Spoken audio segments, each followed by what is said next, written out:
Hello friends, நம்ம இதை பற்றி பார்க்கணும். இலக்கிய பரபர எபிசோட என்ன இன்ட்ரெஸ்டிங்கான சுவாரஸ்யமான விஷயம் நடக்க போதாங்க பார்க்குறோம். வாங்க வீடியோக்குள்ளே போயிடலாம்.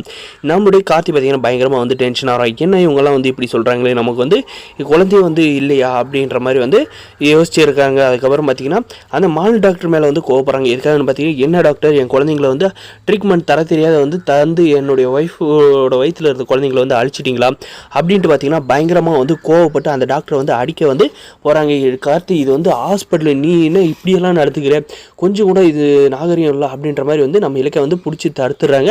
நம்மளுடைய கௌதம் சாரும் பார்த்தீங்கன்னா, கார்த்தி நீ வந்து பண்ணுறது கொஞ்சம் கூட சரியில்லை, நாங்கள் சொல்கிறதுல உனக்கு கொஞ்சம் கூட வந்து விருப்பம் இல்லாத நம்பிக்கை இல்லாத இருக்கலாம், அந்த டாக்டர் சொல்கிறதும் வந்து உண்மை தான், நாங்கள் சொல்கிறதும் வந்து உண்மை தான் அப்படின்ட்டு அந்த வீடியோவை வந்து எடுத்து நம்ம இலக்கையிலேருந்து வந்து கார்த்திகையில் வந்து கொடுக்குறது நம்ம கௌதம் சார். அந்த வீடியோவில் பார்த்தீங்கன்னா, நான் வந்து கர்ப்பமாக இருக்குன்றது வந்து யாருமே வந்து கண்டுபிடிக்க முடியாது, அதனால் வந்து நான் கர்ப்பம் இல்லைன்றதை வந்து துளி கூட எங்கள் வீட்டில் வந்து சந்தேகம் வர மாதிரி நான் வந்து ஆக்டிங் பண்ணிக்குவேன்.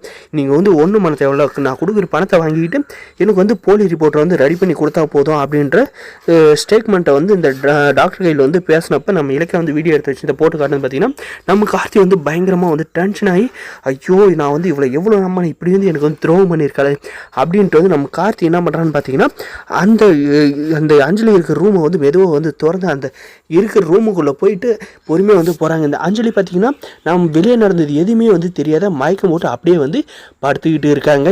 ஏன்னா வந்து யாருக்கும் எந்த உண்மையை வந்து தெரிஞ்சிருக்க வாய்ப்பில்லை. நம்ம சொன்ன மாதிரியே வந்து டாக்டர் போயிட்டு வந்து சொல்லியிருப்பாங்க அப்படின்ட்டு வந்து மயக்கம் போட்ட மாதிரி வந்து நடிச்சிட்டு இருக்கிறேன். நம்மளுடைய கார்த்தி போனதும் பார்த்தீங்கன்னா, அஞ்சலிக்கு ஏழ்றி நீ வந்து பண்ண ஃப்ராடு தானே எல்லாமே வந்து தெரிஞ்சிருச்சு அப்படின்ட்டு பார்த்தீங்கன்னா, அவளை வந்து அங்கேயே வந்து வெளுக்கிறாருங்க, பொழந்து கட்டுறாருங்க. அந்த ரூமு கதவை சாத்திட்டு, கார்த்தி என்னை விட்டு நான் பண்ணதெல்லாம் தப்பு தான் அப்படின்ட்டு வந்து அந்த ஹாஸ்பிட்டலே வந்து அதற மாதிரி வந்து கதறாங்க இந்த அஞ்சலியை வந்து. இதுக்கு மேலே பார்த்தீங்கன்னா, அந்த அஞ்சலியால் வந்து ஓடவும் முடியாது ஒளியவும் முடியாதுன்ற மாதிரி வசமாக வந்து நம்மளுடைய கார்த்திகையில் வந்து மாட்டிக்கிட்டாங்க.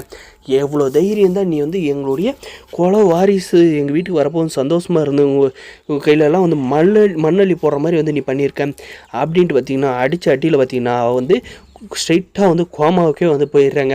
அதுக்கப்புறம் பார்த்திங்கன்னா, ஐயோ என் பொண்ணுக்கு என்னாச்சு அப்படின்ட்டு நம்மளுடைய சின்னமணி நம்மளுக்கு வந்து கதவை உடச்சிட்டு வர வரைக்கும் பார்த்திங்கன்னா, இந்த அஞ்சலி வந்து மயக்க நிலையில் வந்து போயிட்டாங்க. அடிபட்டு இருக்கிறதெல்லாம் பார்த்துட்டு, என்ன கார்த்தி என்ன பண்ணி வச்சுருக்க, வா வந்து முதல் வெளியே போகலாம் அப்படின்ட்டு போகிறாங்க. டாக்டர் எங்கே இருக்கீங்க, அஞ்சலிக்கு வந்து ரத்தமாக போது வந்து காப்பாற்றுங்க அப்படின்றாங்க. அப்போவுமே பார்த்தீங்கன்னா, இந்த அஞ்சலி வந்து அரை மயக்கத்தில் வந்து நம்ம சிந்தாமணி கையில் வந்து, அம்மா நீ வந்து என்னை விட்டு நீ வந்து ஆக்டிங் பண்ண ஆரம்பி அப்படின்றாங்க. அந்த சிந்தாமணி பார்த்தீங்கன்னா என்ன பண்ணுறாங்க, ஐயோ என் மகளை வந்து கொண்டுட்டாங்களே, இவங்களை வந்து நான் சும்மா விட மாட்டேன், போலீஸ் கேஸ் கொடுக்காது அப்படின்ற மாதிரி வந்து பேசுகிறாங்க.